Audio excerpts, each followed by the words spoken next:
Bismillahirrahmanirrahim. Asalaamaaleykum chers téléspectateurs de MC TV mbégte kott la ñuy am àndaat ak yéen tey jii donc ni ngeen ko gisee ñu ngi fii à Médina Cheikh Tidiane si 4e édition ziara annuelle bi nga xam ne ñu ngi ko fi amal pour guide bi di Seydi Mouhamed El Cheikh donc muy mbégte bu rëy toujours àndaat ak yéen si chaîne bi leen di gindi chaîne bi nga xam ne ni mooy la chaîne leader MC TV donc ñuy dalal si plateau bi sunu mbokk mi Cheikh Habib Sarr mi ni nuyu si baatu asalaamualeykum wa rahmatullahi taala wa barakaatuhu. waaleykum salaam wa rahmatullahi wa barakaatuhu yaa Seyda Soxna Rama Guissé Diagne ñu ngi lay nuyu te di la ziyaara bu baax di nuyu mbokki waa Medina Cheikh TV yëpp tam macha allah xanaa ñu présenté wu ci ñu ngi tudd Habib Sarr waaye ñu ngi jóge ci daayiratul iman bu Fass Ngom nga xam ni xam nañ sang bi Seydil Hadji Mouhamed El Cheikh li mu représenté foofu ci Fass Ngom waaye itam li mu représenté ci jokkale bi nga xam ni dox na ko ci diggante waa Fass Ngom ak bi mu nekkee ca fee ñuy wax Soor Diagne macha allah ñu jóge nag ci dëkk boobu nga xam ne moo di Fass Ngom ca daayira ba waaye ñu ñëw fii ngir ni nga ko waxee li nga xam ne moo di ziyaare annuelle bi ñuy defal sunu sang bu tedd bi di Mawlaaya Seydi Mouhamed El Cheikh kon nag ñu ngi leen di delloo nuyoo te di wax baatu asalaamaaleykum wa rahmatullahi wa barakaatu. waaleykum salaam wa rahmatullahi wa barakaatu ñu lay remercier d'abord si opportunité bi nga may MC TV ñu mën la dalal si plateau spécial bi nga xam ne ni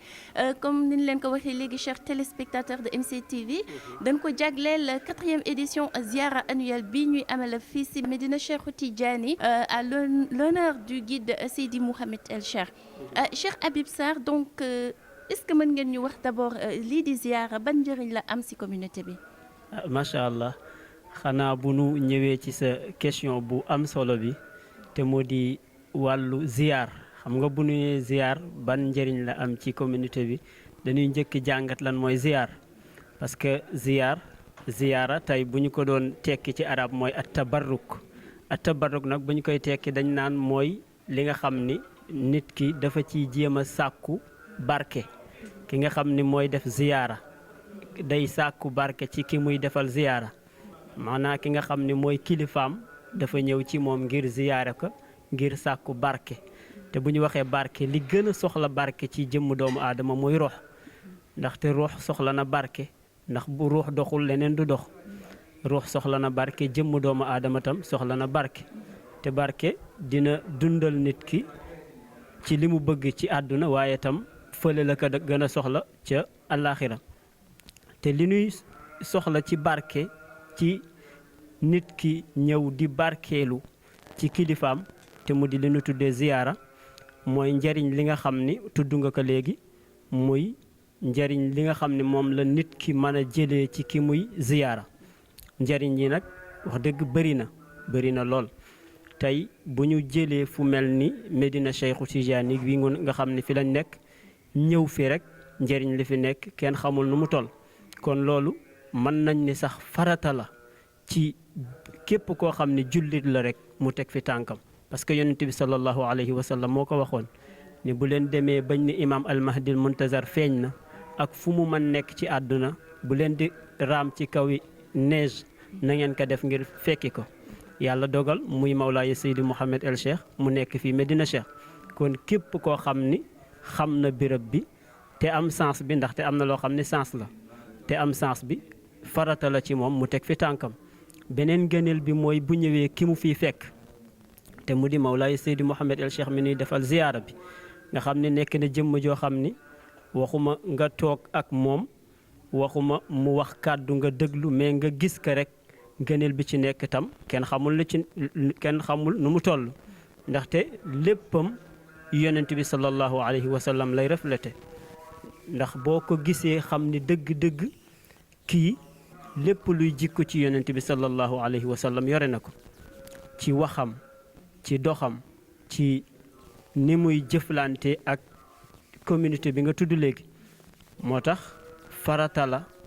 ci nit ki nga xam ni xam na ni imaam al-Mahdi al-Muntazar feeñ na mu jóg sol dàllam dem ba ci moom jaayanteeg moom kon dañuy tuddee ziyaara bi ziyaara waaye dañ koy tuddee tamit jaayante te mooy jaayante ak moom feddaliwaat kóllëre feddaliwaat pas-pas ngir ne ko kat li yonent bi jàngale woon waxoon ni soo ñëwee ñun nañ ko def ñu ngi ci dox ci sunu tànk ngir ñëw ànd ak yow ndaxte loolu farata la ngir yow ñëw ànd ak yow ci mission bi nga xam ne moom la yàlla jox te yonent bi jàngale ka avant sax te mu di bi yonent bi nekkee màkk moo tax bu ñu nee ziyaara farata la ci ñun ñu ñëw fi waaye tam farata la ci képp koo xam ne mi ngi bokk ci communauté bi mu ñëw fi ngir njariñ bi mu fiy jële ci leer ngir njariñ bi mu fiy jële ci ay kàddu yoo xam ne benn bu nekk mën na defar dundu doomu aadama ci leer goo xam ne tamit la mu fiy naanee ci leer bu ko fi naanee da koy jëriñ fii ci àdduna waaye tam da koy jëriñ ëllëg ci àllaaxira te loolu rek la nit ki soxla parce que yàlla dafa bind nit ngir mu jaamu ko waaye bu yàlla bindee nit ngir mu jaamu ko te nit ki tam xamul buy jaamu yàlla fan la war a jaare yonent bi rëdd yoon bi ko yàlla sant te mu di diine lislaam waaye Mawlaaya Cheikhu Tijaani ñëw yombal lépp te mu di tariixa cheikh waaye imaam almahdil muntazar ñëw nag gàddu ñaari falamboo yooyu mu di diine ji ak tariixa bi yore ka nag di ko doxal ci doxal boo xam ni mën naa ni gisuma ku koy doxale noonu waaw man nga ni gisuma ku koy doxale noonu muy nag loo xam ne da ko donn ci yonent bi donn ko ci Mawlaaya Cheikh Ahmad Tijaani kooku boo fa ñëwee rek doo fa jële dara lu dul njëriñ loo xam ne dalay jëriñ ci àdduna jëriñ la ci àllaaxira ak leer goo xam ni day sax ci sa ruux di la jëriñ fii ci àdduna waaye tamit di la jëriñ fële ca àllaaxira donc mu nekk lu am solo ku fi ñëw di nga fi jëlee njëriñ bu lay dimbale fii si àdduna bi ak aussi ëllëg incha allah mu jaral leen ngeen jóge ba Fass ñëw teewee si fii ziara bi mais aussi ñu gis pas mal de personnes yi nga xam ne ni jóge nañu fu nekk si Sénégal mais aussi fu nekk si bitim réew pour teewee si fi 4e édition ziara bi ñuy jagleel guide bi di Seydi Mouhamed El Cheikh mais suñu ñëwee toujours si seen guide bi di Seydi Mouhamed El Cheikh ñu gis li nga xam ne ni mu ngi nekk di koy véhiculer si message bi mu nekk di véhiculer jàngale yi mu nekk di amal ñu bëggoon leen laaj lan mooy essence dëgg-dëgg message bi mu nekk di véhiculer macha allah bu ñu ñëwee ci essence bi nga xam ni moo nekk ci message bi muy jàllale dañuy taxaw seetlu ci message bi nga xam ni moom lay jàllale ndaxte yàlla dafa wax yonent bi ni ka inna sa nulqi alayka xawlan saqilan ni ka dina wàccee ci yow lu ay kàddu wala ay wax yoo xam ni day diis mën nañ ko ni kon alquran la alquran nekk lu diis comme ni ko yàlla waxee ni law anzalna hada alqurana ala jabalin la raaytahu xaashian mutasaddia te mooy diisaayu alquran bu ko yàlla sànni woon ci xeer wa dana toj ngir ragal yàlla ñu gis ni nag kàddu googu di alquran jóge ci yàlla waaye ñëw ci yonent bi tam lépp lu mu wax rek mi ngi génn ci alquran ndax wa ma yantiqu anil hawa in huwa illa wahyun yuha lépp lu mu wax rek yàlla moo ko wax ñu gis ni doon boobu nga xam ne moo jóge ci yonent bi te lu mu wax yàlla moo ko wax moom la Mawlaay Cheikh Ahmad Tijaani doon ci yonent bi ba Cheikhu Tijaani lépp lu mu wax rek kàddu yonent bi la kon kenn werantewul ni kàddu yonent bi njariñ la ci nekk ëpp na kon kenn werantewul ni kàddu Mawlaaya Cheikh njariñ la ci nekk ëpp na waaye nag kàddu googu kan moo ko doon ci Cheikh Mawlaaya Seydi Mouhamed El Cheikh moo ko doon kàddu googu nga xam ne moo ko doon nag mooy silsila bi jóge ci yonent bi ci wa maa yantiqu anil hawa in huwa illa wahyun yuha ñëw ci Mawlaaya Cheikh Ahmad Tidiane waaye ñëw ci guide bii di Seydi Mouhamed El Cheikh moo tax kàddoom li ci nekk ci njariñ nit ki bu ko dee déglu li ci gën a néew ci li muy déglu te mu di benn kàddu wala ñaari kàddu la ca déglu da koy jariñ ci àdduna ak alaxira bi ñu doon wax léegi ndax dafay gindi nit ki daf koy gindi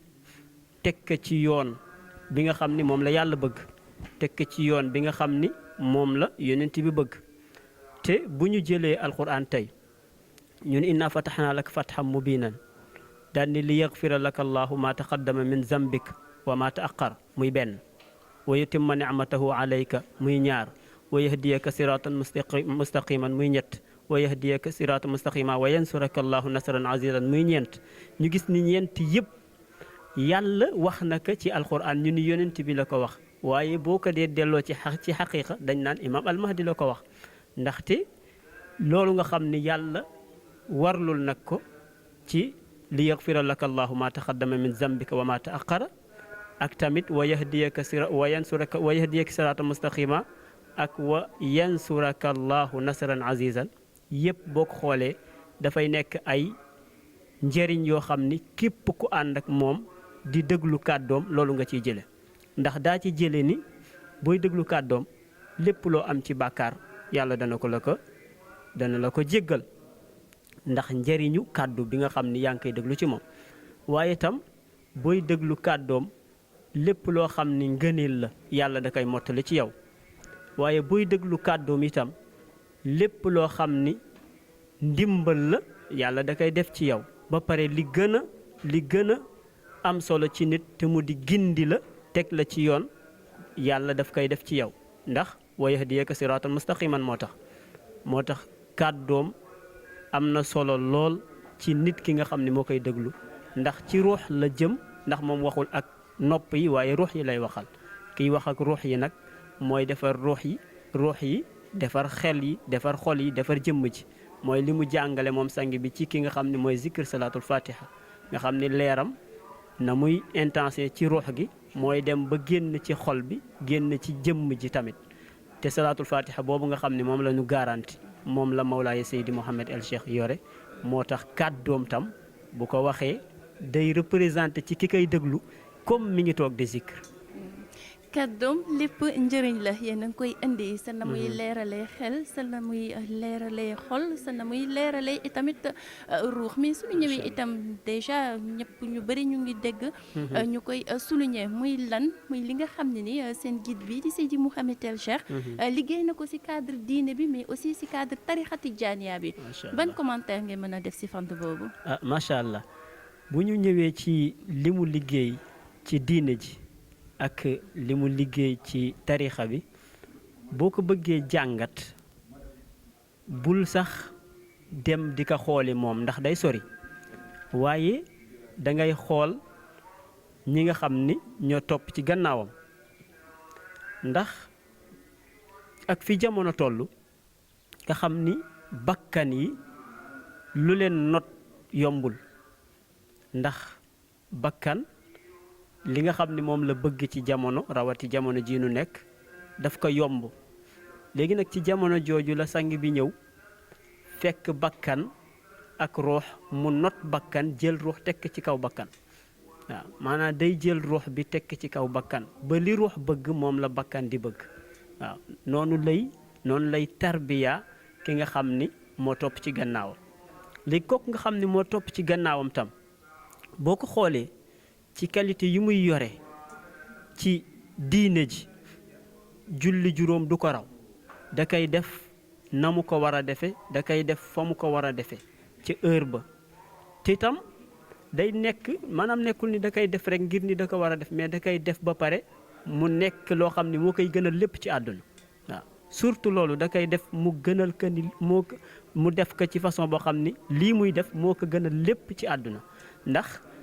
dafa lay moom sang bi dafa lay delloo ci wa ma xalaqtul jinna wal insa illa li yabudun waaw léegi nag bu delloowee foofu ki nga xam ne moo topp ci gannaawam kooku du gis dara lu dul diine ji ni muy gisee diine ji mooy ni ko yàlla rëddee ni ko yonent bi jàngale te Mawlaay Cheikh jàngale ko noonu te Mawlaay Seydi Mouhamed El Cheikh teg ci ay taalibeem waaw ñooñu noonu la ñuy tegoo ci diine ji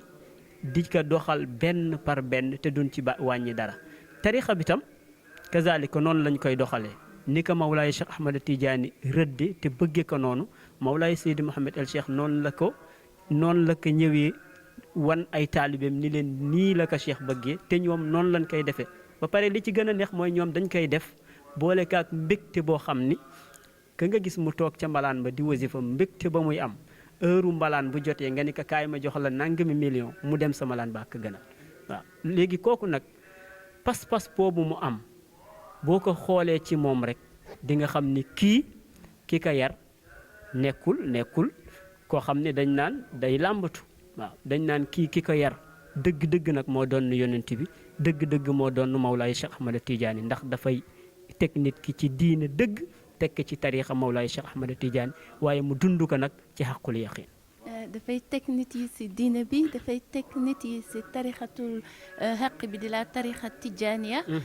donc comme ni ngeen ko waxee donc muy ay jàngat yu am solo ngeen indi ko tey ji si seen guide bi ngeen fekk si fii tey à Médina Cheikhu Tidiane pour 4e édition ziara bi nga xam ne ni mu ngi koy amal mbégte rek la itam ñuy taataan seen kàddu et dañ ko xam naa rek dañ leen di bàyyi ngeen daal di joxe seen dernier mot. macha allah xanaa dañuy wax ni sax temps bi gàtt na parce que ku mel ni sang bu tedd bi Mawlaay Seydi Mouhamed El Cheikh boo dee wax ci moom ak li mu liggéey ci diine ji ak li mu liggéey ci tariixa bi ak ni muy defaree ruux loolu moom rek la ko yàlla jagleel waaw moom rek la ko yàlla jagleel ci jamono ndax mooy boroom jamono comme que mooy boroom jamono nag te kenn warul weddi ni mooy boroom jamono parce que yonent bi wax na ni imam al-Mahdi bu ñëwee foo nekk na nga dem fekk fa kon kooku mooy boroom jamono boo dawul dem ci moom ak foo mën a daw dem rek mën naa ni yaa ngi tardeel sa bopp waaw man noonu laa koy jàppe damay jàpp ni yaa ngi tardeel sa bopp parce que fi nga mën dem xëy fa tey am fa loo xam ne doo ko am fenn ak foo xam ne tey boo fa xëyee mën nga ni da ngay làmbaatu lay saa nga xëy rek fa nga xam ne boo fa xëyee moom da ngay am yaqin ni tey sa xëy baax na waaw te moo di guide bi di Mawlaay Seydi Mouhamed El Cheikh tey bu ñu doon wax sunu dernier kàddu dañuy wax ni kon ñu ngi jël ay nasaaih te moo di yoo xam ne dañu koy laabiire rek te moo di ñu jéem a takkuwaat jéem a leeralaat xel yi jéem a dëggu surtout parce que jullit ni jullit laa yomb na waaye dëggu moo jafe dëggu nag mooy nga gis dëgg xam ne lii mooy dëgg xam ni tam lii mooy dëgg te nga daw wuyu ji dëgg loolu mooy li nga xam ne moom la ñuy tëjee kàddu gi xanaa di wax kon ñu ngi leen di jaajëfal yéen tamit di jaajëfal waa Médina Cheikh TV ci jotaay bu am solo bi nga xam ni moom la ñu seqoon fii ci Médina Cheikh Ahmada Tidiane. macha allah Cheikh Habib ñu lay remercier bu baax gis dëgg nangu dëgg mais fekk ji dëgg say dernier moom nekk loo xam ne ni lu am solo la ne woon na ne dernier moom mais xam naa ni dul leen bàyyeegum dinañu barkeelu tuuti rek ndaxte ñu ngi gis que ni yéen a ngi yëngu si li nga xam ne ni mooy cadre way donc xam naa ni rek moom balaa ngeen di dem da ngeen ñu si baaxee tuuti rek macha allah. xanaa ñu barkeelu ci rek tuuti lu loo xam ni dañu koy doyloo rek incha allah. Al-Mahdi turba di Mouhamed El Cheikh mi fi toogal yàlla ak yonnen bi ka jàngale xablu ya zarrahma ya sayyidi ya zarrahma an turziqani rabbil hazma في همة شيقي ورجائي واجعلني صحبا لإمامي يا ذا المنة يا ربي يا ذا المنة ñoo ngi ñaan yàlla di julli ci yonneen ak xatmiyatul maktumiyu ak mahdiyu mi fi nandal kawnu ya zal minna ya rabbi ya zal minna. macha allah vraiment MCT TV di am mbégte bu rëy tàllal leen micro bi mais ñu leen di remercier waat encore une fois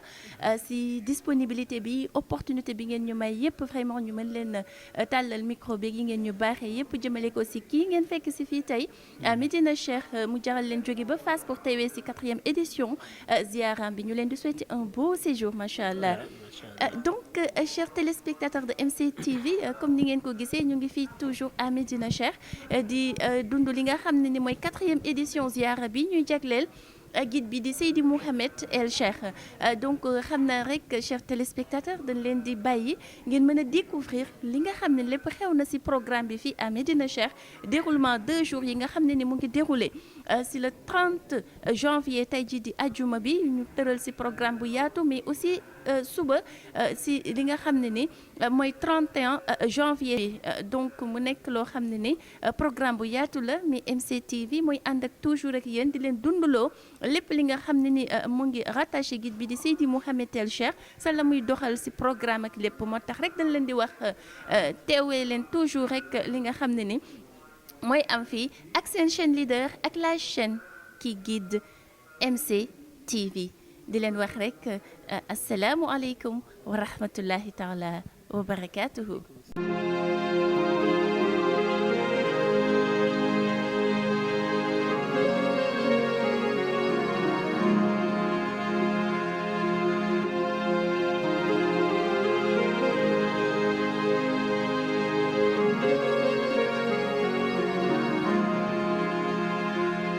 Allah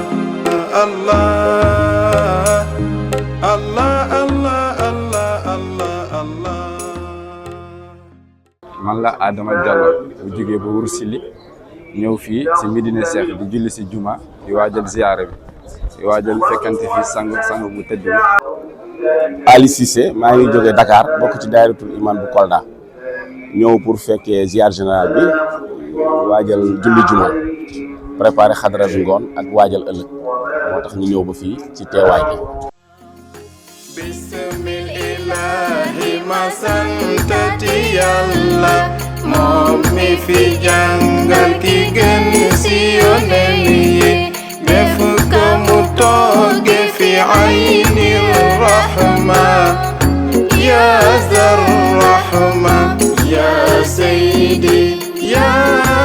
zar rahma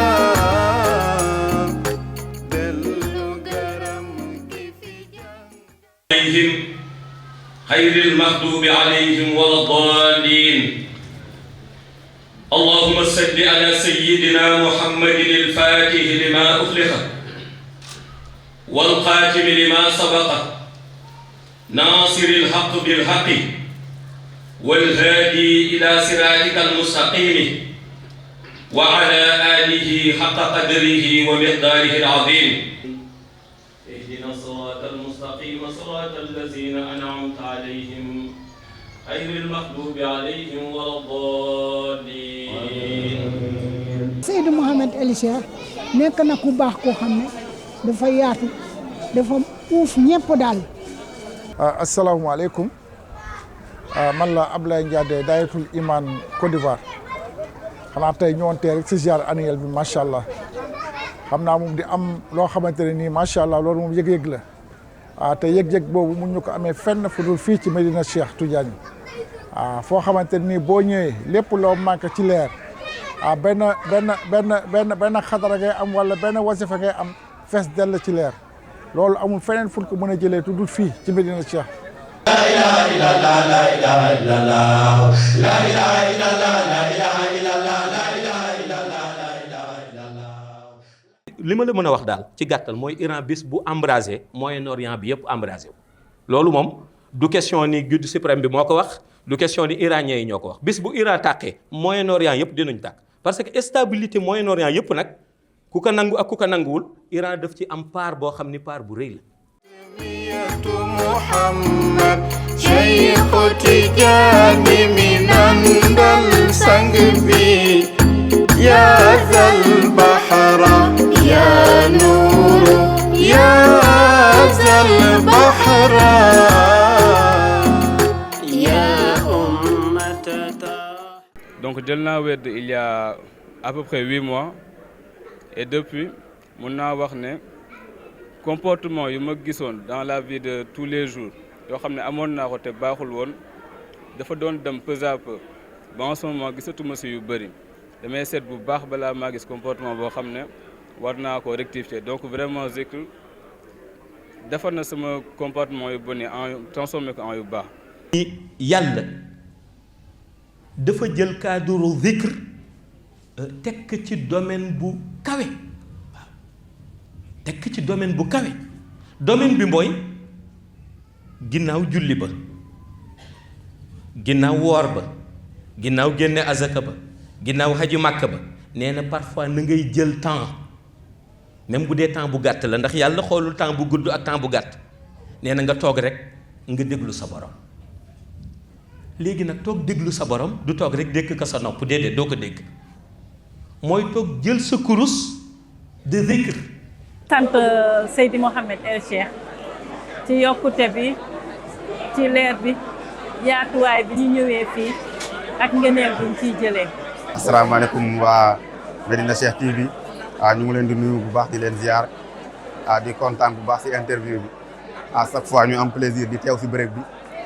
ndax saa buñ fi ñëwee jàng fi lu bees lu ñu xamul woon te saa buñ fi ñëwee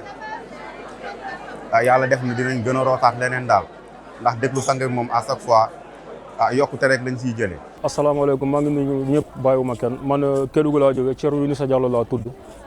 dama déglu waxtaan sangu bi moo tax ma bëgg waxtaan bi bu ma ñëw Medina Cheikh 2024 depuis ma ñëw Medina Cheikh ba léegi alhamdulilah maa ngi sant yàlla bu baax a baax maa ngi jaamu yàlla 24 heures sur 24